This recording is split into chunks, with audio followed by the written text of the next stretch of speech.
And there we go. We are starting, everybody. Gunilla. Yeah. So so that was in the story of Pastor John where I was, and the money will go to him to transport himself to the radio station, and also to pay for the radio, because in Uganda you pay to be part of radio programs, and also to assist in TTT workshops all over the refugee camp. So for those of you just starting to watch this is the day one of the webinar training of the trauma tapping technique. And we welcome you so warmly. As you saw on the slide, it's emotional health and first aid, resilience all over the world. And we are here partly because of Gwyneth's gathering for EFT that has collected so much so we can help Pastor John, which is fantastic. Mm-hmm. So why don't we check in with each other and see if we can let go of where we are, who we are, and why we are, and just simply arrive here. And to do this, you have two views to choose from. One is the gallery view and the speaker view.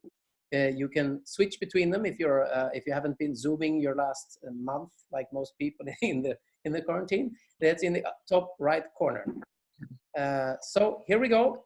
We will start with our world famous by now inspirational synchronizing clapping exercise, and afterwards Gunilla will tell you the secret of where it's from. So just follow us now and do exactly like we do.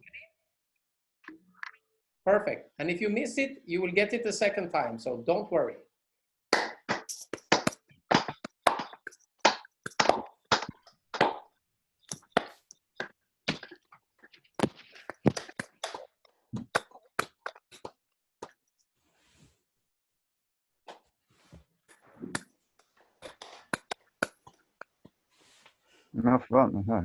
This was the best team we've had yet. Let's do it again.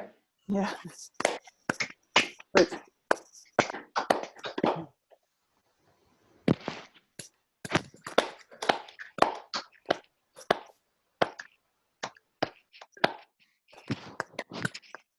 Det här ingår det här. Ja, det här ingår. Så det är någon som inte har mutat sig. Nu ska vi se. Stay there. With your hands in the air. And as you keep your hands in the air, Gunilla can explain some things to you. Yeah. So this greeting that we just did, we learned it in the eastern part of Congo, in a place of some, you can take down your hands again. So, it's a place where we have been doing a lot of trainings in TTT. It's rehab for children, for young women who have been sexually abused in the conflict over minerals in the eastern part of Congo. And as we say that the world is a place of learning, so wherever we go, we do our best to learn things from others and to integrate it into our work. So that is how we, learned this technique from these young women while they were learning tapping.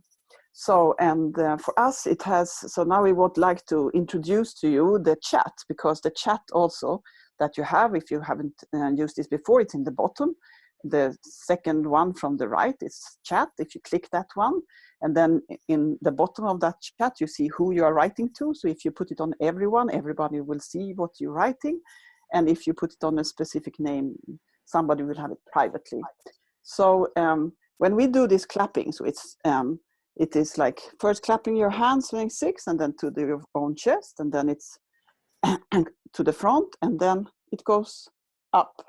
So we always ask people, so for us, this has a symbolic meaning.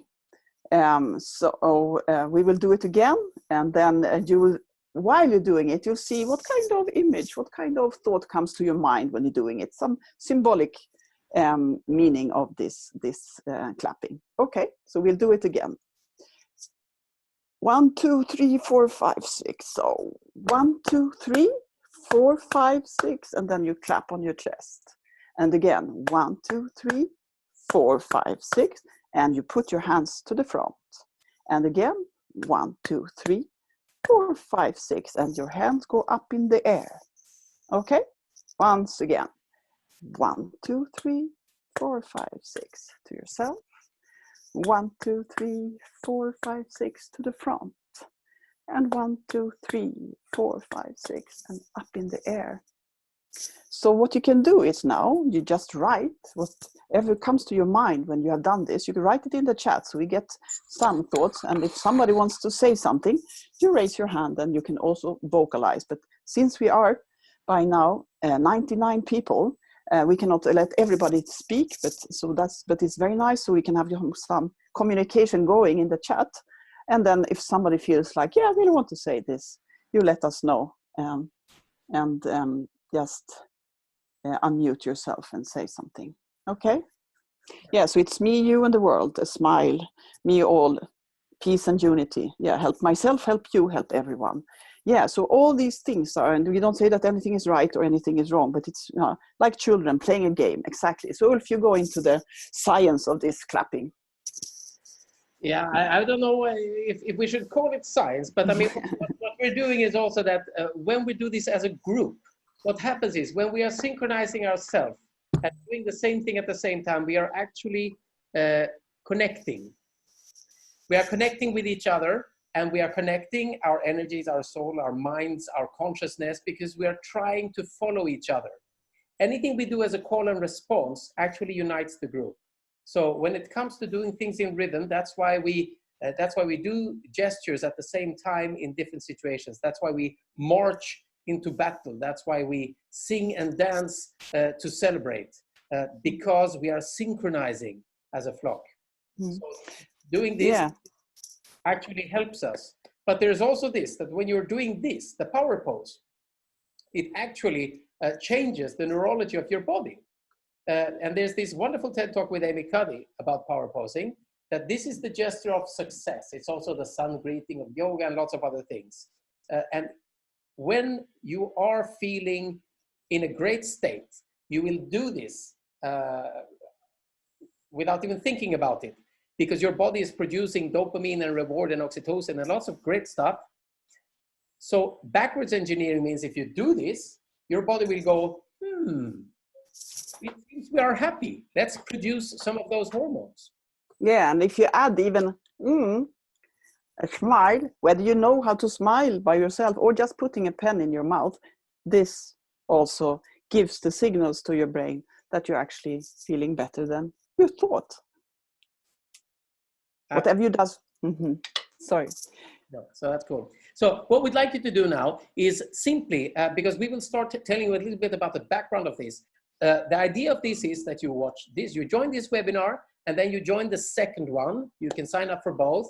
You can watch them after. And then after that, you can certify yourself in the trauma tapping technique. We'll be showing you more things here because we want you to have the background, how we're thinking, because we think slightly differently to a lot of people working with emotional resilience and first aid. Also, we would love for you to write in the chat just your name and what part of the world you're from and why you are here, what you hope to bring with you from this, why you are participating, because the chat we can save and we can share, and that way we get to know each other without spending time on it, because we are so many. It's a wonderful crowd. We are exactly 100 now. We love you. Well, that's great. 100 is a great number. Yeah, so that is exactly. Nobody leave and nobody more come. Yeah, exactly. Yeah.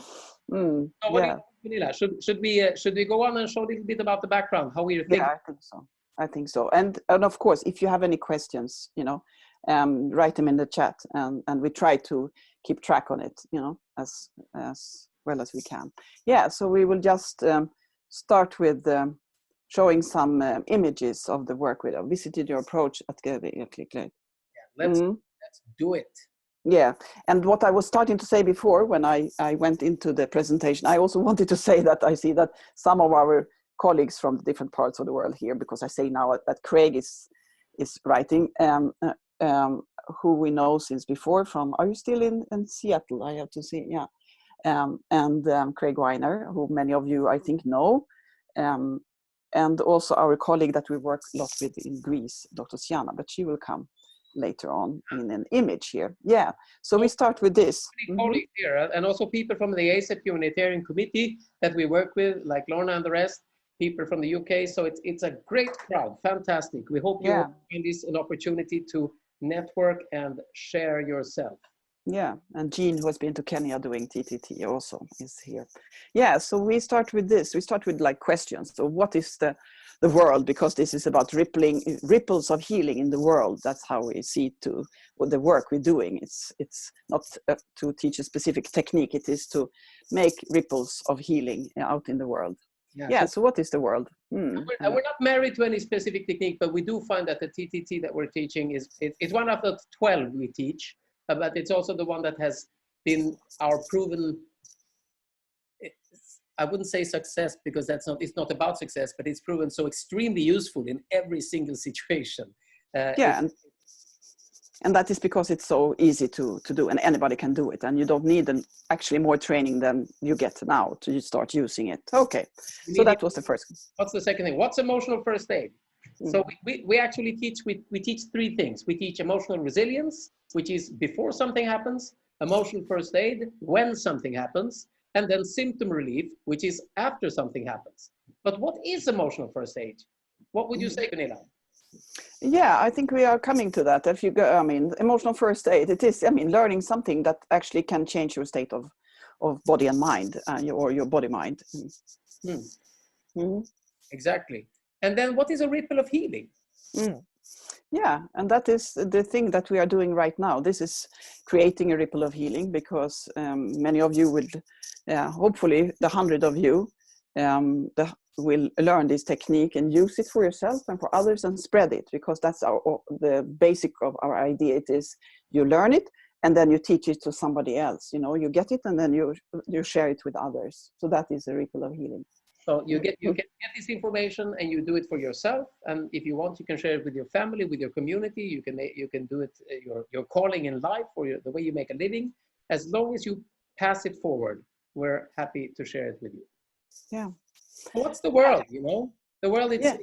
It's more than 7 billion people, and it's more than 64 million displaced, because these numbers are changing all the time. And then we have a coronavirus pandemic going on, in case you didn't notice, which kind of changes, you know, the world in ways we could not foresee. And probably we have not seen the tip of the iceberg of how it affects us emotionally yet, because it's a domino effect that would keep going on. So trust me, emotional resilience, first aid and symptom relief is something that you will be happy you know. So the question is, what can we do? Yeah, so that is why we're here. And it is what we can do. It is exactly that. Yeah, and there's a word for it, isn't there? Yeah, I mean, for us, it is always this, that, as we said before, that this learning and teaching comes hand in hand. So we say that in this world, we do things together. So we always use the word from where we started this work, which is in the small country of Rwanda. There is a word called turikumwe, which means we are here together, we do this work together, we are living here together, we are sharing this world together. So this word turikumwe reappears for us all the time. And also because this has, you know, the basic of this work is in finding peace again after a disaster, a huge disaster, a genocide of 1994 in Rwanda. And those first that learned these techniques are now big healers. And that is something very special that coming from that kind of trauma and then moving out of it and teaching others. And also, to be honest, not only does it have a great meaning, it also looks very cool and sounds cool. So just, you know, before you go to bed tonight, just whisper Turikumwe with a smile, and, you know, the world will change for you, I promise. Turikumwe. Yeah, so this is Vikram Patel, professor in global mental health, and he has been working in Africa. He's from India, he's in the US now, and he had the Sundar vision, which we agree with completely. And it's about turning the health pyramid, the pyramid of mental health, how it is addressed globally, upside down. And so Sundar is acronyms, and the S stands for simplify the language, because today we have all these diagnostics and things, but they are all comorbid, they all join together, and at the bottom of every single diagnosis of psychological unhealth, there is stress and trauma. That's part of it. Yeah, so simplify and unpack. It is like, I mean, there are certain technique. It is a bit like TTT. It's unpacked from other. It derives from TFT and EFT, and we have, you know, made it into this actually like part of other techniques, just to make it possible for others to see and to take it without having too much challenges in long trainings or so. And that is because we want to promote first aid. It is like, which is like heart and lung relief, what do you call it, you know, mouth to mouth, or this, what do you call it, HLR in English. Resuscitation, I think, is the word. Yeah. So this should be as CPR, cardiopulmonary resuscitation. There you thank go. you, Sienna. Happy to have you on board. Yeah, so that should be as simple, and it should be as what you said, be as close to you as doing anything, because it's better to do something than nothing. That's our philosophy. Mm. And the D in the Sundar vision is, whatever help there is, it should be delivered as close to the people needing it as possible. Because if you deliver, even if you deliver a free intervention in some countries with a challenged infrastructure and a challenged life situation, people cannot take a day off to go and travel to get a treatment. They have to carry water. They have to make sure there's food. Even if it's free, it has to be delivered where people are. So that's why we keep saying this is not for the experts in the city, in the big marble tower of healthcare. This is for something to be delivered by the bus drivers, by the teachers, by the dentists, by the bartender, by the midwife, by the whoever is there. Yeah. And affordable, of course, so that it is, and that's why we do these webinars on, I mean, based on donations, because we see that it needs to reach out. So that's why we find it affordable. And we, of course, we do a lot of workshops in different parts of the world for free, because we see the need of it. So it's like taking somewhere and then giving it to those who are in great need. Yeah. And the R stands for reallocation. So this is, if you imagine the health pyramid in this case, what the R of reallocation is about. It's about not having experts. Well, the experts are at the top. And this is where you send people who really, really, really, really need expert help, because they are still needed. There will not be a need for less experts, but only here in Sweden, it can be up to 2 years of waiting to get to an expert in post-traumatic stress. And 2 years with post-traumatic stress is 2 years too many. Mm-hmm. So at the bottom of the pyramid, we have, you know, normal people, parents, midwives, children, janitors, schools, teachers, bus drivers, whoever.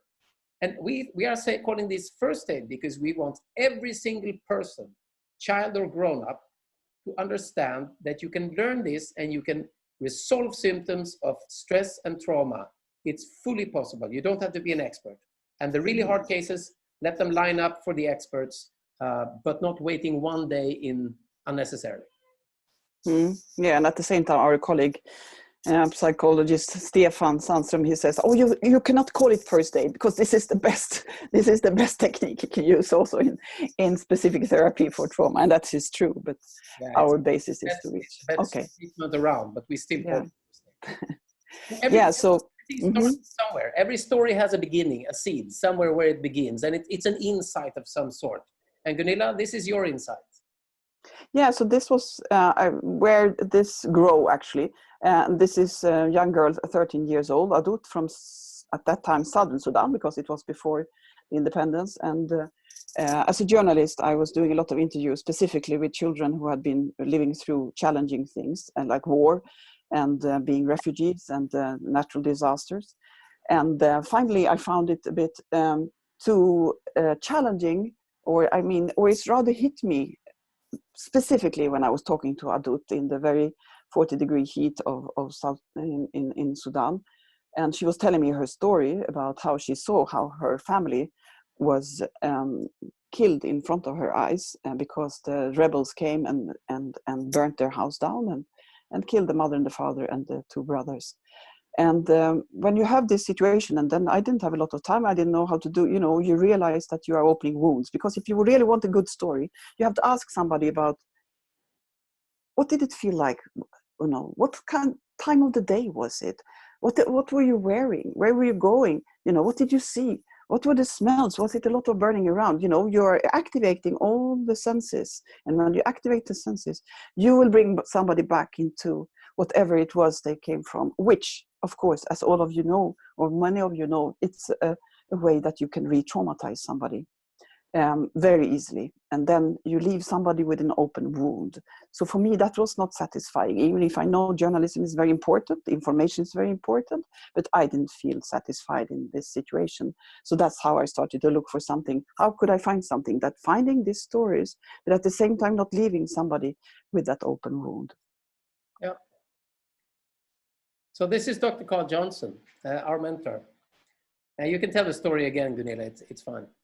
Yeah, and Craig was here. I think you also know, and Carl Johnson, I don't know, but he's a pioneer in tapping. He learned the original tapping modality is called TFT, thought field therapy. Dr. Johnson, as a psychologist, he had learned many different techniques because he was working specifically with trauma, specifically with war veterans in the US, where he is living. And then he had learned TFT, and then he thought that, or not thought, he saw, and his client said that, wow, you know, they were releasing all the symptoms that they had. So he realized, he actually didn't even like the tapping. He thought it was technical. He thought it was not something that he wanted to do. But when his client said that, please try it on us, doc, you know, and then he did, and he saw this. So with him, when I had found this tapping, I saw that, you know, I need to have a mentor, because I realized that I wanted to go to those places I had been as a journalist to help people, you know, with whatever they were living with, also to be able to tell their stories without all this suffering. So we were contacted, Dr. Johnson, and together we went to Rwanda in 2007, and he was teaching us all what he knew, all his experiences, and he's a psychologist since 1975, so he has been on for a long time, and he's been using tapping for many years. Yes. So usually he would say, you know, that talk isn't necessary. People have suffered enough, and we would like to echo what Gwyneth said in the beginning. It's talk does fill a function. This is an exposure therapy in a way, because you need to activate whatever neurological circuit it is about that you want to resolve. Now, in the situations where we are working with first aid, that circuit is already alive. So what he meant is, it's not necessary for somebody to speak about it as long as they are connected to it. So we never need to demand it. Yeah.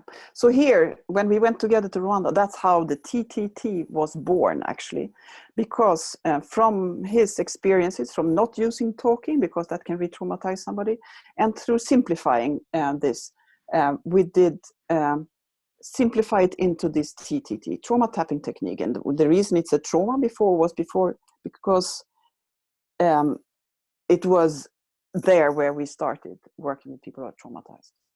Yeah.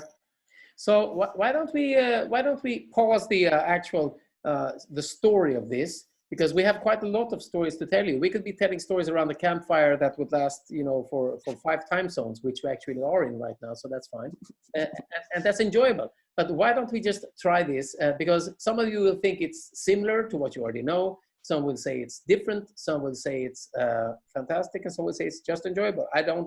We're not worried about it, because we've been doing this for so long in so many places. This is how we're doing it. So why don't we just do it straight off? Okay, yeah. So let's do it straight off. And I'll show you. So you just, again, you sit up with your spine comfortably erect, which is a very nice expression, I think. Not straightening up like a soldier or something, but comfortably erect, because you need to have your nerves coming out of your spine very well. Yeah. And now, before we start, we've been doing a lot of these trainings online, and you probably have too, and maybe you're doing one-on-one sessions. So doing a one-on-one session online, you need to think a little bit. I mean, obviously you're not going to do it unless you're comfortable with it. You need to think about safety. What happens if the line is cut? Is the other person okay? Do you have a backup phone number to call them on if the internet blocks down? But in either case, Our speciality is working with groups of people. And if you want to test this now, you can just close your eyes for a short second and check in with yourself. And you can find something, a memory or a worry or something that you're not completely comfortable with. Now, don't open the door wide open and go straight into something gigantic. Just open ever so lightly the door to something that you might not be completely comfortable with. And then you give it a 0 to 10, where 0 is absolutely you feel completely neutral about it, and 10 is it feels terrible. And then when you've given it a number, you can just hold up your fingers so we can see it, where you are right now with that feeling. So by doing this, we get an idea immediately where you are, how many people are there, you know, what's going on. And you have a reference, a physical reference for yourself. So keep them up for 2 seconds. Thank you. I just need to switch over the screens. Fine, just to get a quick idea about this. Okay, so remember what you did just now, and now just listen to Gunilla and relax. Yeah, so we'll just go through this very simple technique. So with your spine comfortably erect, and you can take a couple of deep breaths. So you breathe in with your nose. Hold your breath for a little while and then breathe out. And then you do it again. You breathe in with your nose. You hold your breath for a little while and then breathe out. Good. And then the tapping starts just by here. So for you who know EFT, we call this the karate chop spot or so. So it's on the side of your hand, just here, where anybody who has been practicing or karate or been watching some karate films or just heard about it would know. And the way we do it, it is like 10 to 15 times on each, but now you don't need to count, you can just follow me. So from here, we go up to the top of the head. I'll take off my glasses. You put your thumbs on your temples, and then you do what we call the crown pull. This is also one of the techniques for you who knows about Donna Eden. I think she's the one who named it crown pull. So this is giving some massage to your frontal lobe, and this is the part of your brain where logics and reasoning is processed. And that's also the part that gets it offline when you're stressed or traumatized. So that's why we give it a bit massage to give some blood circulation back here. Okay, so that's the crown pull. And then you go for tapping with 2 or 3 fingers, just here above your, where the nose ends, näsroten, or where the eyebrows meet in the middle of your forehead above your nose. So you do it like here. So you don't tap too hard, meaning don't hurt yourself, and not very slight, but you should feel it. That's our. And then you go there. So you follow the eyebrows. So it's like giving some stroking to the eyebrows. And then here outside the eye, so it's on the bone here outside the eye that protects the eye.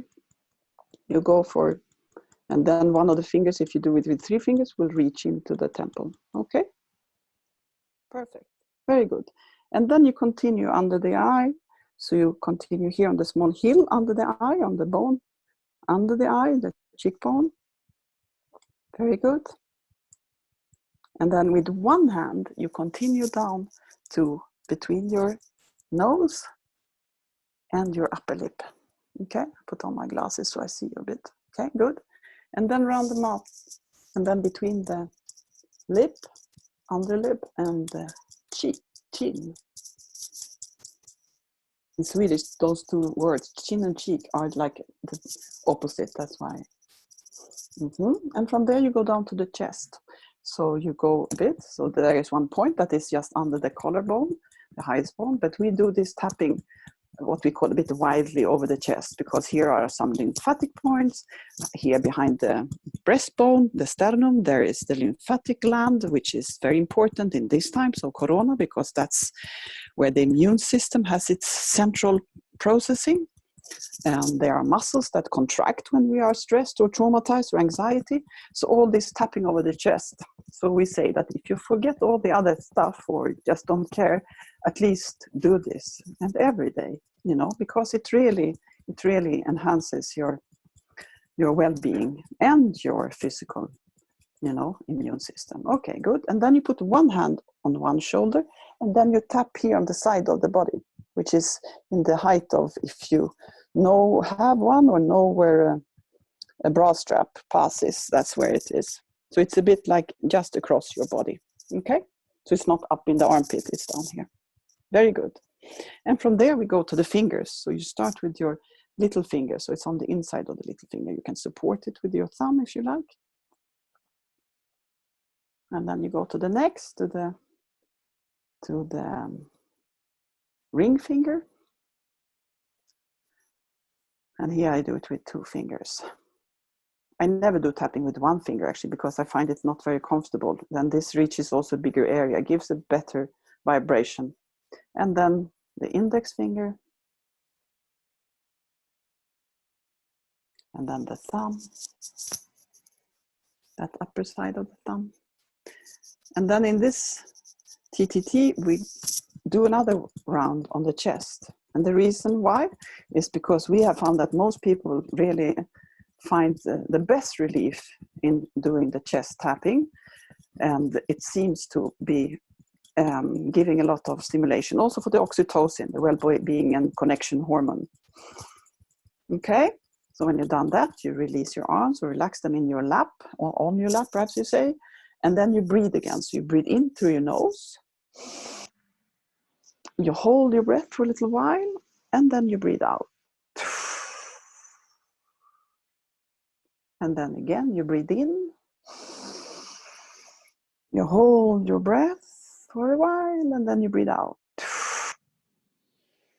And then we do the same, but on the other side. So if you did on your right hand, now you do on your left. Probably if you're dominant in your right hand, you probably did with your right on your left, and then you change. And if you don't remember, just do one more round on one or the other side. We call this a very generous method.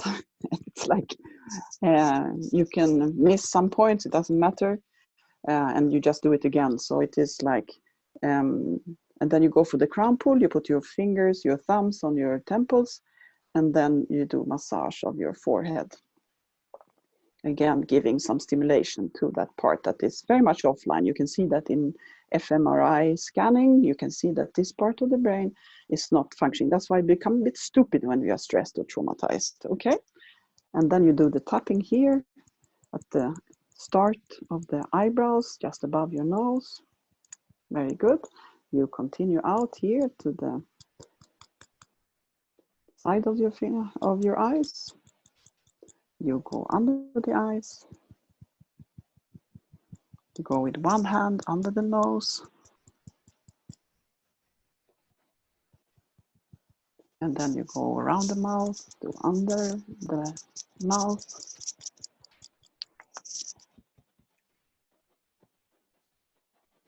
And then you go on the chest.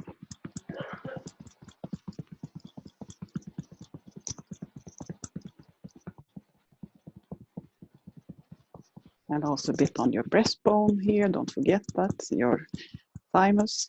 And then you put a hand on your shoulder, and then you tap on the side, and now on the other side and of your body.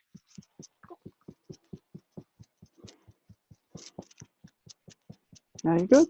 And now we go for the finger. You start with your little finger, and then the ring,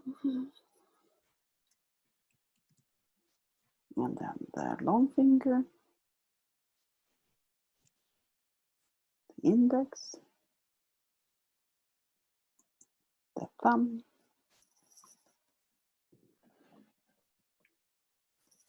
and then back to the chest. I'm sorry if there's a little bumping in the microphone.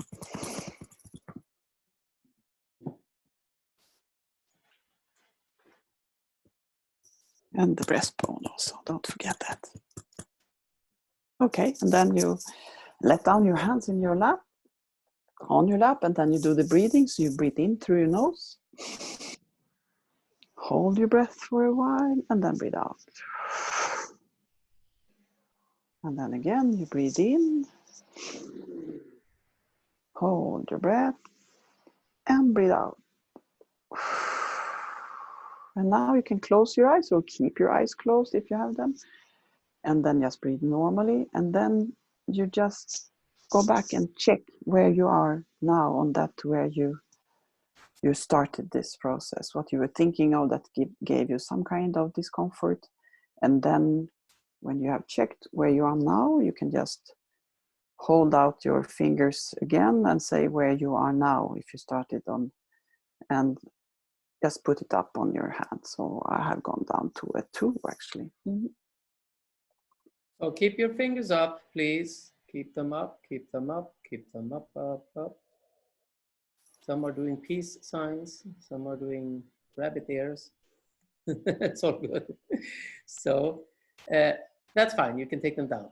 So what I'd like to say here, please feel free. I know you have questions, some of you, and do write them, we will take them, but I can answer some of them in general, just saying now that some of you went from a large number to a very low number. Some of you went from a number to a number slightly lower, okay? So there is no right or wrong. There is no failure or success. What this does is it lowers your cortisol levels. It actually slows down your metabolism and your stress levels. So we usually say that when it comes to stress, there's a big difference between something that is a memory that happened in the past and something that is ongoing right now. So with a memory, it would often be that you get a big difference between where you were and where you end up, what number you end up with. If something is going on still, it's not really gone. So you can't really expect going to 0 if you're thinking about a fire in your house. It's not gonna go to 0, even if you're tapping. Slight exaggeration, okay? But also that emotions, they are layered. Our responses are layered. So if you have a response that is 7 for something, when you tap on it, if it goes down, it probably goes down a lot. And another response is waiting under it.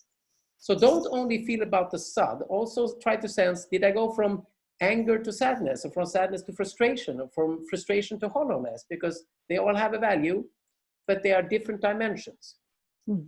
Yeah, and we often say it is like peeling an onion. I mean, you take a layer after layer, and often behind anger is sadness, and often, at least in some cultures where sadness is not, for some, not really appreciated. So, I mean, there can be behind there. So it is like, so we always say it's like, experiment and see where you come. It's just like cleaning your nervous system. That's why we call it first aid, because it is like, we clean our hands both preventively, and if we have a wound, we have to clean it. And we also brush our teeth both preventively, and if we have some, some cavity, you have to help it to clean up a bit. So, and with emotions, it is the same. You can do it preventively, just use this tapping and to lower your levels of stress in your body. But also when something has happened, and you have symptoms of stress and trauma, because it's good. The lower you keep your stress, the more resilient you are. Yeah. So the thing, there are many questions, and to answer some of them, somebody said, why do you do this point in this order and not that point? Why do you do this side and not that side? And our reason is very simple. The original protocol was developed together with Carl Johnson in a specific setting. It was adapted so that we could work with groups without the eye movement and without the affirmations, because in the settings we are, affirmations are not necessary. People are pre-connected, if you want to say that, when it's used as first aid, because something has already happened. And also we have language barriers and cultural barriers. And for some people in extreme situations, affirming verbally something that was extremely abusive a situation can be re-traumatizing, doesn't have to be, but can be. So we avoid that so that we can work with groups. And then what happens is when you're doing this, we need to do it in a consistent way that gives the best possible result, and that is repeated exactly the same, and it can be studied and published and retested. So we use this way of doing it because we have found it to be extremely functional. And that's why it's all designed the way it is. And that's why we have breathing in the middle instead of the eye movement. Yeah, the eye movement was in the original TFT. And the breathing, of course, it is like, because we teach the TTT, we also teach, as you said, 10 to 12 different other techniques, and breathing techniques, of course, is super important. And that's why we added breathing, because breathing is your direct communication with your nervous system. It is a way of calming yourself in any situation to do this different kind of breathing exercise. We hold the breath for a while, which also has a medical meaning, which is called the Starling effect, which is that you actually press in blood and oxygen in your heart more when you hold your breath. So there's a whole, science on that, on breathing, holding your breath on out breath or in breath, Yeah, are we tapping on the inside of the fingers or the outside? So we are tapping on the tip, on the side of the nail, on the side, if your thumb is up, the side that is upwards, right? But if you put your hand on your leg or on the table when you tap, you will be effectively tapping on both sides, because that's what happens when you tap with the surface under, right? Mm-hmm. So yeah. Simply, and also I want to answer also Daktari from our team in Kenya. So this is a good question. A member of my team asked, so how could I tap to overcome challenges of lacking food and rent due to Corona difficulty? This is a typical example of, you will have part of your stress being what you imagine this will do to your life in the future. That is in a way, an unnecessary stress to have 24/7. Now, stress is useful. It tells you to do things. It tells you you need to worry about this to fix it. But sometimes we get stuck in stress responses that are not necessary or not adequate for the situation. So if you tap on the emotion of lacking food or the stress of not being able possibly to pay the rent, you will lower it. But it's still a situation that should stress you, because it is a situation about where do we have shelter and food. So it's not going to disappear because you tap, but you will lower it as much as possible.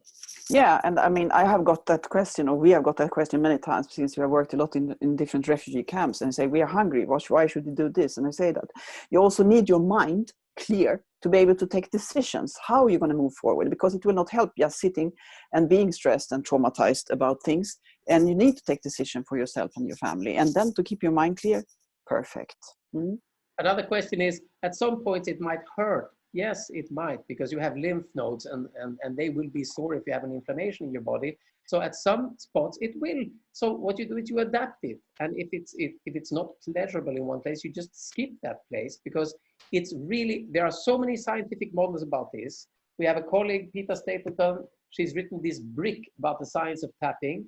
So there's so many studies, but they also show that, especially one study from Harper, shows that it's not necessary, is what we find, to do the exact order of all and every single point. The reason this is, we have many points, it's a simplification, and sometimes, the points on the chest will feel better. For some people who are hypersensitive, this could be too much information. So you can adapt it. And another question that came was from Katie, what if the number doesn't go down? I did it and I felt more relaxed, but the number didn't go down. Does this have a meaning? Yes, something went down. So the question is, what were you measuring? Something that, what went down was your emotional response or the stress feeling. And that's actually what happened. Mm-hmm. Yeah. So was it there some other? Well, somebody said, is tapping useful for dissociation? And yes, it is actually. Well, that's one of our ideas, that when you dissociate, which is what you do when you go into a traumatic reaction, you actually leave yourself a little bit.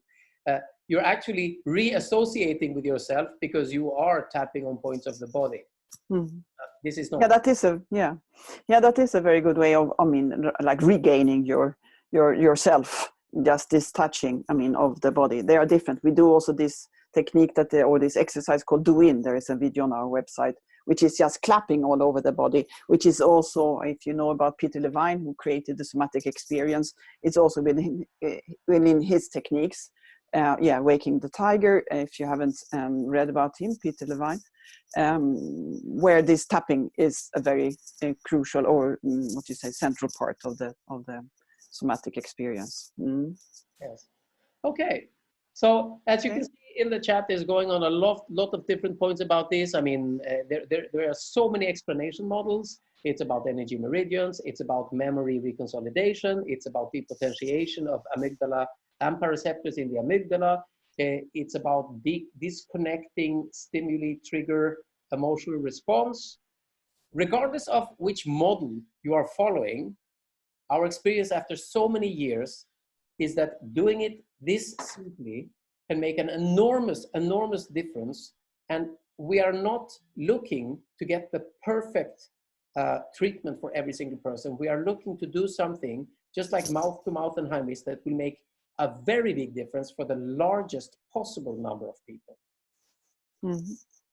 Yeah, so there was also this question about the crown pool and this, but I saw that Claire answered the question that there is so much about Donna Eden's work on YouTube. You can find it there, and also on their website, of course. So although the thymus thump and all this. So it is like that. We gather things and we put it into, and then, you know, we, as much as we can, we refer to its origin, you know, where it came from.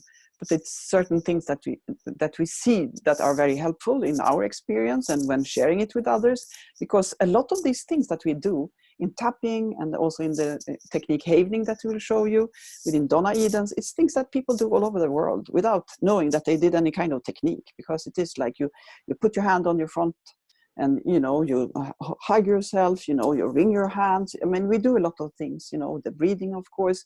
I mean, I think in all traditions, there is some, or in all cultures, there is somebody saying, take some deep breaths when somebody is, you know, getting up into stress, you know, just take some deep breaths. And then we have constructed into breathing techniques, you know, it is like, because you need to systematize it to make it really work. Yeah. So yes. Also could say something also that, well, Mariana was saying, Mariana in Philly, that's probably Philadelphia, you seem to indicate that timing is key and the importance and role of that. Well, I would like to put it in this way. If you just simply do a tapping for 5 minutes, you will lower the response of your sympathetic nervous system. I mean, your stress response will go down a certain number of steps, depending on where you were before, depending on where you are and how you're reacting to things and the history and everything. But you will lower your sympathetic nervous system response and you will raise your parasympathetic, right? When it comes to timing, here is the Dr. Ronald Rudin model of depotentiating trauma or traumatic responses. When something triggers a traumatic stress response, and it doesn't even have to be traumatic because it could be just a stress response. When something triggers it, something somebody says, a noise, a sound, a scene, a setting, a context, you have a window of more or less 8 to 10 minutes in which, if you calm down the nervous system during 5 of those minutes, using, for example, trauma tapping, or some other intervention that would trigger the same relaxation response, if you do that in that timing window, you will perform a depotentiation. It will be a memory reconsolidation. It will resolve the response that happens. And this is from the Harper study that we can share with you all afterwards, all these response times and windows. Yeah, I see now Dara, she's saying that, asking about Donna Eden's work, if there is some new tapping chart incorporating it that I can give people. So I would say that we have incorporated in the way that we do this, you know, the crown pool and the tapping also on the thymus. So that is what I know. If she has done other, or if somebody else has done something else, I don't know really. So that you have to find out. But for us, we have incorporated it in this way, that we do this crown pool, and that we have developed after some time. So in some of the older materials that we have there, it's not there, but in our book that you will also get, if you like, you can buy it on Amazon, or you can have it as a PDF, Resolving Yesterday. We also, you know, have all additional techniques, and one of them, it's just this crown pool. It's just, you know, giving massage to your frontal lobe and also the thymus thumb. There are videos that we have done together with ACEP, the organization of Association of Comprehensive Energy Psychology in the US. There are also videos on a website called Resources for Resilience. So that is all. So if you write us an email and ask specifically of that, we can share it with you. We will also share all those sites where we have material because we have collaborated with many different organizations and individuals. Oh, another thing, a question we're getting is, a lot of people ask this, so it's a good question from Mariana, also in Philly, again in Philly. After the triggering circumstance and presumably doing TTT or something equivalent of that within 5-10 minutes, how often would you do it in the days to come? And now here's the answer. If you do it for let's call it a singularly clean stimuli issue, that the sound of a car honking always makes me nervous. If you do that within 5-10 minutes, it is resolved. It's not something you need to do and go back doing again, because once it's depotentiated, it's depotentiated. But usually in real life, with real humans, that's not the case, because over time, the honking of the car has been connected to the smell of asphalt, and that has been connected to talking to your mother on the phone, and anything else that could be coded as a context by your amygdala. So the answer is, you do it when you get a stimuli response, and you do it again if it happens again. So if you want to help somebody else, you tell them, this is what you do, and if you get triggered, don't worry about what triggered you, just do it, and whatever triggered you will be depotentiated. Yeah, so I would like to answer also this, about this question about first responders, that we have been developing things for first responders in Sweden, and we also have done some work in the US. We have colleagues doing it there also.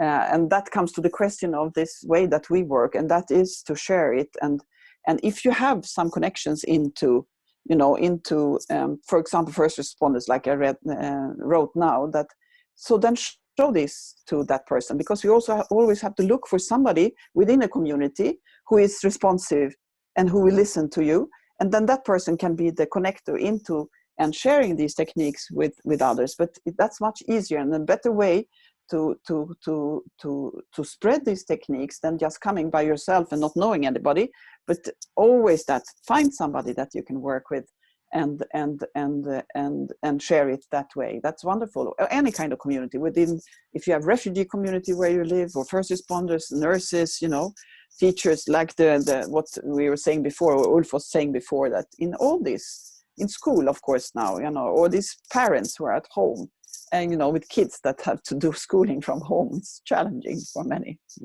Somebody asked, how many times maximum can we do it? Well, the only thing that will happen is that you will have tapped your body. So it's like, how long can you dance? How far can you walk? It's in itself, there is absolutely no side effect to doing it. No overdose yet. No overdose effect. So we also like to share with you that we do this with music, isn't it, Ulf? Yes, we do this with music, and the reason for doing it with music is that basically when you are traumatized or stressed, now stress is something happening now. Trauma is when stress became so strong that your body coded a defense mechanism for it. So that's what post-traumatic stress is. Something triggers it and you're responding as if it's happening again. So that's why you need to get rid of that stimuli response block.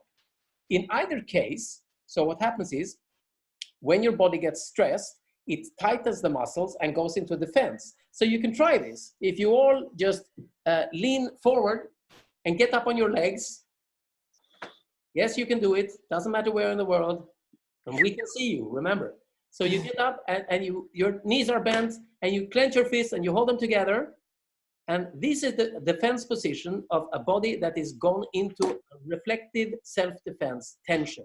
You are tight, cannot move, don't have the fluidity of a dancer, you are simply like a robot, right? And if you do this, you can try saying, everything is so easy. Say it out loud. Everything is so easy. Everything is so easy. I can feel it in my body. Anything. And feel how that feels. And then you can just shake loose a little bit and dance a little bit crazy for yourself. Nobody can see you except the other 99 people. Beautiful. And then you sit down and you put your hands in the air like this. And imagine that you are tickling the beard of a gigantic, very cute kitten. And then you can say, I cannot do this. Say it out loud. It's too hard. It's too hard. It's complicated. I will never remember this. I can't do this. I will never remember this. There you go. So what happens is that if you sense what's going on, it becomes kind of conflictive, because this is your body going, I can do anything, I'm not afraid right now. And this is your body going, I'm in defense. So the juxtaposition of these two messages will resolve the feeling, because you are putting a different response next to it. So what tapping does, or dancing does, or singing does, is opening up all that tight. Yeah, because when you're traumatized, it is like everything is out of rhythm. You know, things are not smooth. I mean, it's like body movement, your voice. I mean, because of the vagus nerve, that is this big cranial nerve that goes through your body, it goes direct to your speaking. You can hear when somebody's nervous, it goes down, it gives your heart beating and all this. But when you start dancing, you do yoga, you do walking, all these things that you do to calm down yourself, then things start going into rhythm again, and this vagus nerve starts dancing with you, and things are, you know, starting connecting the brain and the heart and everything. So and with this tapping, it is a similar thing, and in many cultures, dancing is the way of releasing things. It's a way of healing. And we found that since we work worldwide, that when we came to one country in West Africa, Sierra Leone, just the way that people were, you know, gathered, and they came walking from all the different villages around, and to be able to remember the tapping sequence, suddenly they were doing some music, they were doing some song just from 1 minute to the next. We didn't ask anybody to do it. And then, of course, from that, and since Ulf is also a professional musician, we have continued to encourage people to do music, to do songs. We have one colleague in the US, Christine Miller, who has done one with kids in school there, you know, just to remember it. So we want to show you some places where this has been done. I'll share you a video and hope it works, because my connection. I have it here ready, so I can share it from the. I may have a better connection. Okay, if your connection is better, so do it then. Are you ready, people? So this is Yes. this is the real deal now. A few seconds. Okay. Okay, here we go.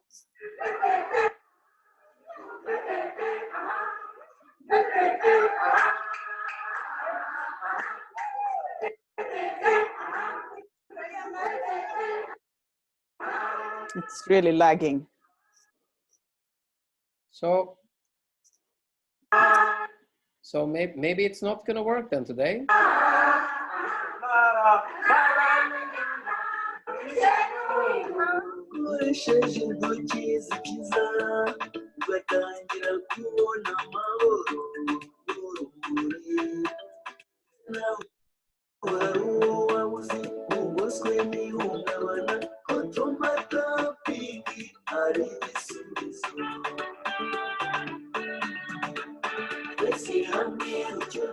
Yelchinu, Yateminu, Bagut Lamben, Yapnamla Katata, Reminu, Kuyantong Degdek, Abagut Lamben, Yapnamla Katata, Remtongu, Granyin, Yut, Abagut Lamben, Yapnamla Katata.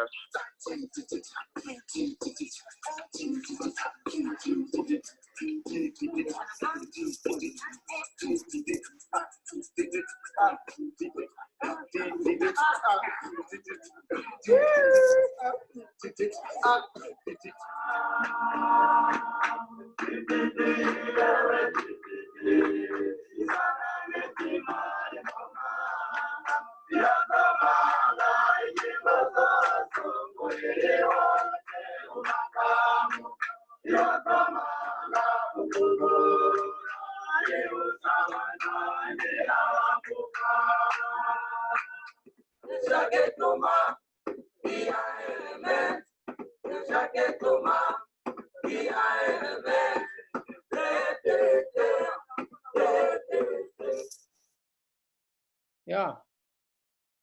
So depending on the connection and everybody's speed here, it will be more or less good. We will share the whole video with you so that you can look at it nice and calmly at the leisure of your, wherever you are. Yeah, because this webinar is a lot, I mean, it's about the technique, but it's also inspiration. And for us, we find inspiration in this. But some people say, oh, we work with trauma. Oh, no, that must be so hard. And we say, no, it's not, because people get happy from releasing their trauma with these techniques. And it works. And so we say that trust the technique and combining it with other stuff that you already do. For those of you who work with music, or you work with dance, or nothing else, or just go out walking, just combine it with some tapping, and you can release so much stuff, and people feel like, wow, even now we did this in the beginning. I mean, just doing it, and then some will go from 10 to 5 and others from 7 to 2, it is like, and the music is fantastic, and so and now, some of you said the video is outstanding, and then still you only saw half of it because we had to finish it because it's really tagging. So just watch it, because the so much on the webpage. So what we'd like to do is just take you through a little tour here to inspire you, because this is inspiration more than anything else. The actual tapping, you've done it, and there are videos on the website. There's this app you can download, 27 languages. So what we want you to do is simply get some ideas where we have been using this and how we have been using this, so that you get the attitude and the approach that we have. Why we are saying that this is for everybody. Everybody should and could and can be doing this. So we'll take you back to the PowerPoint and just walk through it. I cannot see the chat now, so if there are questions there, Gunilla will simply have to take them instead of me. So this is what Carl Johnson told us. Look for the most vulnerable. And the most vulnerable. So we have been to many places, and some that people don't even know that they exist. But this image is from 2015, when we were called to go to Lesbos, the island, one of the islands where a lot of refugees came in 2015 and still are coming. And I don't know if Sienna is still with us, but one of the participants in this webinar is our colleague, Dr. Sienna, who started the organization Katrina of Healthcare. And she show up in a slide in a few seconds. yeah, you can, So in the beginning, the first time we went there, we came to help the volunteers, because the volunteers went into panic because they were working day and night. They were everybody out in the beach, and there were so many people coming. They were seeing this horrible situation with these women and small kids, and waves had been going over the boat, and people were drowning, and it was in the middle of the night, and boats were wrecked on the cliffs. And so it was a very challenging situation. But at that time, the refugees were not the ones that we worked with, because they came to the island, they registered, and then they took the ferry to the mainland. But today is different. So in 2018, you can go to the next slide then. That was, to Sienna. No, go to Sienna. Not that one. There. So Sienna, to the right here in the picture, who was with us before, I think she left, she called us and said that, medical care is very important here, but we see that people are so stressed, they're so traumatized. Can you come and assist us? So we've been working together in collaboration since then, in these last 2 years. And we have have a clinic in Lesbos where we do tapping. And we have had some volunteers coming there also, some people who have signed up to come and assist the refugees and the staff. I mean, those who come as volunteers as medical doctors, nurses, physiotherapists. And that's what you say, reach all involved. So because she noticed that she found this tapping so good when we showed it to her in 2015, that was her memory. She had this body memory. Oh, there was something that was done to me, that helped me in that stressful situation. And now we need to give it to the refugees. Yeah, and we have a question about the more specific question about, is it the ventral or the dorsal parasympathetic? We're going into Stephen Porges and polyvagal theory there a lot. We would like to keep that for the next webinar, because that's very much in detail, and not everybody here is probably. But we can do that for next one. I put it on my notes. So it is part of that. Okay, but good. The basic is that we are on a more general level saying that the sympathetic is stress response and the parasympathetic is relaxation response. So look at it as that for now. What we did was we skipped a few slides, and that's a bad idea, because you want to know where you are, so that you don't feel that you missed anything. So here we went into Rwanda to say that TTT is something that is for all. It's a tool for all. And we don't have to go in depth into this slide because we are getting close to our timing. So just to be short, we're saying that this is the 12 people of Rwanda, and Gunilla is helping. And what's the name of the guy in the background with a lovely smile who is our... Yeah, that's Dominique. So this is another example of that, how we work through somebody. So this is a community of Batwa, which in other language, is called Pygmies. And I didn't know them, but Dominique, who is my friend, who is a primatologist, he grew up in that village. He said they're so traumatized because they were evicted from the forest where they used to live because they created a national park. Can we help them? So I went there with him. And since he has their trust, they trust him. So then if he brings even me, a Mzungu, a white guy, people say that, oh, wow, if she is the friend of Dominique, then probably she's a friend of us. And then we did this tapping and they were all laughing and, found it very, enjoyable and helpful. So that is the way we work. Yeah. And here's a very special technique. What we found, as we were saying, when we were helping volunteers working with the refugees that were arriving to Lesbos from Turkey, then if you really want to look at it, when you're asking specific questions like, is it this point or that point? Does it matter if I do it in this order? Is it this part of the nervous system or that part? We want to emphasize, yes, all of that can matter, but in our experience, there are other things that usually matter more. Actually doing some kind of tapping rather than no tapping is better, right? So it's not about getting the points right, it's about doing tapping. Offering it instead of insisting, offering it with a smile and doing it because you actually want to help the person to create a sense of safety and calm. So if you want to have an even simpler technique than trauma tapping that actually can make a gigantic difference, this is the one that we found that most refugees, when they stepped out of the life raft after maybe a very cold night and some almost hypothermia, is the TAS. Yeah, because some of those life rafts were actually death rafts, or whatever, because so many people, as you know, drowned in the Mediterranean Sea and still do. And TAS is as simple as something that anybody of you do, and it stands for T and a smile. T and a smile. So that is, something that you really offer, because somebody who has come over the sea with these big waves, cold, probably never saw the sea before. And somebody said, the sea, they told me it's blue, but it's black, very dangerous. And then you stand there and you calm and you offer a cup of tea. It gives you warmth inside, and the smile makes it welcome, instead of being stressed and running around and, pulling and pushing. So that goes for all crises, of course. It is like, that TAS is really very important. And whether it's perhaps in Sweden it would be CAS, coffee and a smile, because here we drink so much coffee, but whatever, or water in South Sudan. Yeah, so anyway. Here is Dr. Sienna, the first time that we met her. We simply always say, we're here, we offer a technique for resolving stress, and if you want to try it, please do. And she immediately said, yes, please, I need it. And thanks to that, we are now since years collaborating. We also have a pod that we would, we'll send you a link to it if you want to listen. We're talking about breathing in crisis and calming crisis and all kinds of stuff in crisis, which we are working with.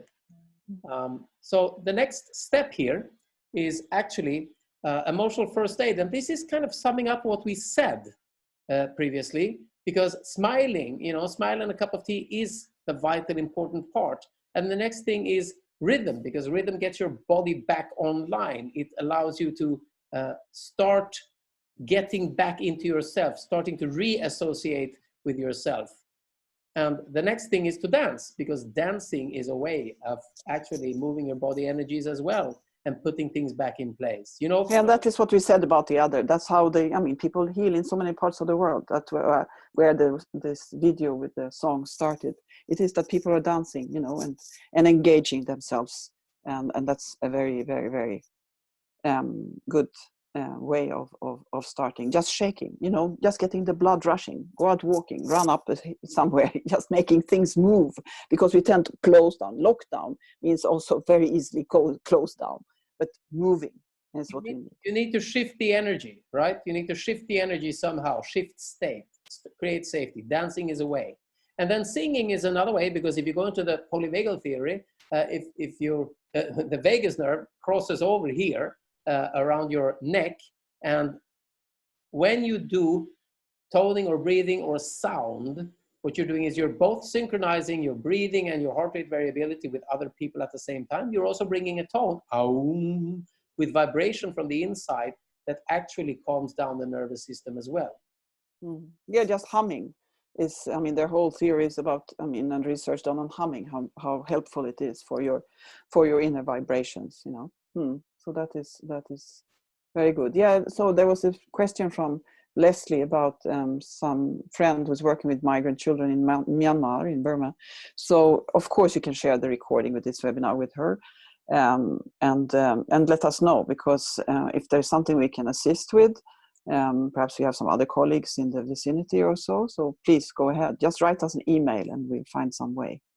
Everything we do is open source. If you find it, share it. Yeah. So yes. This is from a talk that we did at the ASAP conference a couple of years ago, where we were just suggesting to inspire, the part of the Sundar vision, which is to deliver these kind of interventions where people actually are stressed. So one place where people are stressed is when you go into an fMRI scan. So if the people there know how to do tapping, that could help. Also, medical doctors. We have taught it to medical doctors in ICU units and intensive care units and emergency medicine, and it works fine. Yeah, and you can go into all this, and nurses, and you can just continue volunteers, and as we have been talking already, first responders, teachers, football coach, flight attendants, I mean, flight fear, flying, hairdressers, cab drivers, anybody, of course, after Corona, I mean, because now we don't, but at least you can share the resources with anybody who is in this kind of situations where people get stressed. Yeah, and thanks. So, yes. Yeah, so and we do a lot of things for this Ripples of Healing. I mean, we have done research. The ASAP funded a trip to Turkey to work with some Syrian psychiatrists and medical doctors and social workers who assisted refugees in Turkey. Yeah, so that are also some of the ways that we work. This is also from Lesbos in the Middle East, Dr. Siana with the glasses. So these were with all the different community leaders in the refugee camp. So they all come from different countries and to share these techniques, So in empowering existing community leaders, that's what we say. It is always that work with somebody who already has the trust of others, if you don't have your own community. The spreading effect is also, would you like to say something else? Go ahead. About Sharif. I'm chatting with people here. Okay. No, but so I can just go this, because this is Sharif. Unfortunately, he's now himself a refugee in Egypt because he is because of his HBTQ. He's homosexual, and in Chad it is now illegal to be homosexual, so he had to go to Egypt. But before that, he was working with refugees from Darfur in his country, and just spreading it, meaning that you teach it to one, and then to that person you tell it, give this at least to 5 people, and that's how we have done this spreading effect. Again and again, we keep repeating this. And this is our colleague in ASAP, medical doctor Alves. And she introduced TTT in national foster care in Costa Rica. So it's actually part of their national program. Somebody was asking about national programs in the US. We don't have a program there at the moment, but in national foster care in Costa Rica, TTT is a part thanks to her. Yeah. So, and then we also have done some studies, and we are starting one more now. So this we did in Congo with some young guys who had been recruited to some of the rebel groups, and also in a school, just to have 2 different groups of young people. So we did that together with Dr. Peter Stapleton from the Bond University in Australia, who is the writer of the book that Ulf showed before, who is one of the prime researchers, I would say, now on this tapping, especially on EFT, but on tapping. Yeah, that's the book that Ulf is holding up. So you can also find that study on our website. Yeah. We're starting another big project, so you will all be part of it. So don't worry about it. Yes, we do different evaluations. We did this. This is again in Greece, within Kitrinos. There again, Dr. Siana to the left, where we did some rating with people. Also having some biofeedback and using blood pressure and pulse before and after using the TTT. Yeah. So this is just to give an idea about all the different places and spaces where we are using this. And we are completely fearless in saying that we believe that anybody who can raise a hand is able to learn and do tapping and is able to help somebody else. Because it is this simple. And then some people say, is it really responsible to tell people to help somebody who's in a traumatic reaction? And the answer is it responsible to do nothing if you are the only person there?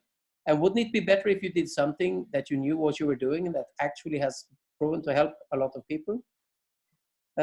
So that's where we are at in this. And we'd like to round this off by giving you a chance to tap with the movie that we have in our app, Self-Help for Trauma for iOS and Android, 27 languages, the only app in the world that can actually resolve symptoms of stress and post-traumatic stress in 27 languages in 5 minutes, lower or resolve. So perhaps I should try to share it and then see if it is better, or what do you think? Absolutely. So let's see if it works, and you guys, you have to say if it. And if you don't get the whole thing, this is life. Tap along anyhow, and as you're tapping along, just follow the movie, because this is how it works. It's a self-instructive movie in the app, and we can tell you the story later. Just watch it. Yes, let's see.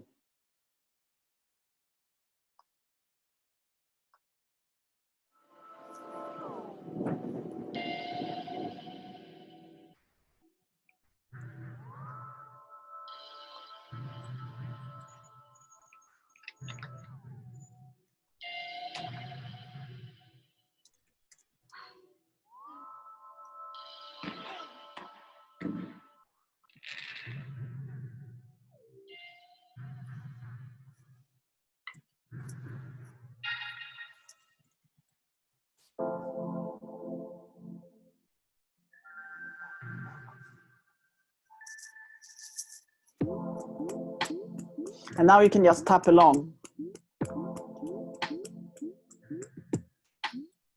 And as you see, Winky doesn't do crown pull because this was made before we started to integrate crown pull.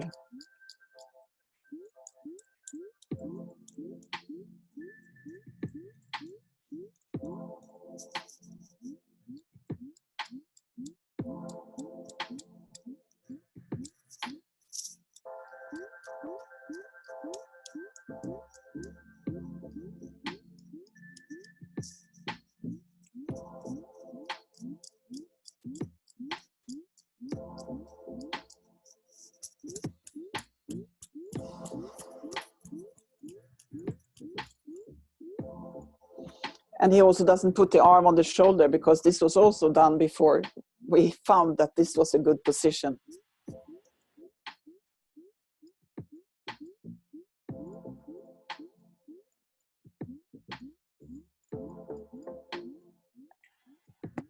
So sometimes we just, tell people to show this movie and tap along and see what it does for them.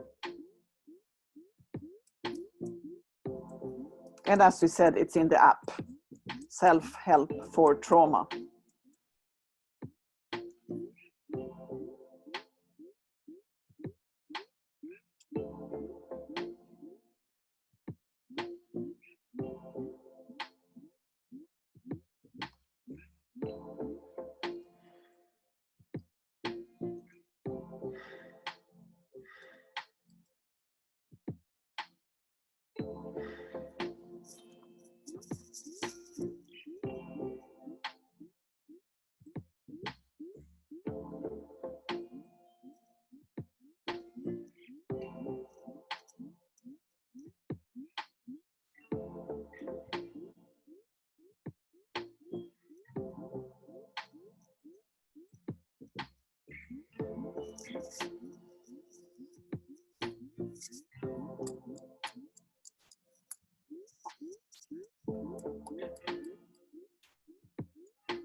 Beautiful. So please feel free to write whatever you feel or think about that app or tapping to it or whatever you did. But also we are rounding off. It's 3 minutes left, which is a load of time because trauma tapping is like 5 minutes and that can resolve problems you had for 20 years or decades. So 3 minutes is more than enough. Please, if you would write in the chat right now, what is your takeaway from today? What is your takeaway? Whatever it is, so that we get a little bit of inspiration back and spread it through the group. Remember, there's a second training as part of this. You can start doing the certification process. We will send you a mail with a link to the book, the PDF, how the certification process works. It's all free. So please just wait for that mail and you will have it all. And sign up if you haven't yet for the second part. I know that some people who signed up didn't get on the training today because we had the 100 limit. We might lift that for next time. So we weren't prepared for that. Yeah, so thank you so much for joining us, and we really, love it to be able to share even this time. I mean, in some ways, many people have the time to go and do some webinars, and that's good. I mean, in this time. So when using this time of lockdown for some of us and less lockdown for others is fascinating, because there's so much that we can do together, and then we come back to our word Turikumwe, together. So thank you so much, and whatever ideas you have, please share them with us. Write us on info@peacefulheart.se, and give us some ideas. Info, it should be info, not info. Sorry, I write it. Can you write it, please, Ulf? You're better than me on typing. I just want to say thank you again to Gwyneth for taking the initiative. We really appreciate that. Yeah, because it was your initiative, Gwyneth, that made us, because we are a bit like that. We do some webinars and then we do other things, and then we say, but now came that, wow, can we do this? So thank you immensely. I mean, even if we miss coming to Ilkley, but still to connect in this way is so fantastic to be able to do it, because everybody can join from all over. And don't be strangers. We have email like we just shared with you. So we're happy to share your concerns or questions or whatever, or just save them up for next time. You can wash your hands first. That's a good idea. Don't worry about questions or anything. We can easily answer anything you wish next time and also in between, but it's better to save it for next time so that we all can share with each other, because it's the collective sharing. Now, if all of you go out and you do this to 4 or 5 people in the next week and ask them to do the same, we had a mathematician at the University of Uppsala calculate for us that if you do that, we could reach the whole world in just less, I think, a month or 2. Yeah, so if you haven't seen the film, do it. Pay It Forward, where this, came, Pay It Forward. I think it's from the beginning of the 90s or something, about this student who the teacher who gave the students assignment to do something that could change the world. And one of the kids did something. He did a good, did something good for somebody, and asked that person, don't do it back to me, do it for 3 other people, and how that, spread. So that's how this paid forward. So Ulf, so we have this card, isn't it? So how is it? Find calm and pass it on. So it's not stay calm, it's find calm and pass it on. That's what we like. So will you take it, Ulf? I can't. You don't have it.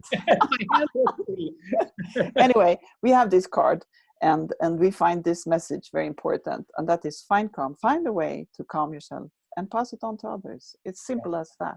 Mm. So let's have a lovely wave at the end of this. Everybody, we love you. We care about you. Please come back. Don't be strangers. Spread it, pass it on, pay it forward, to somebody, to anybody. Thank you. Bye. Take care. Take care. And find calm and pass it on.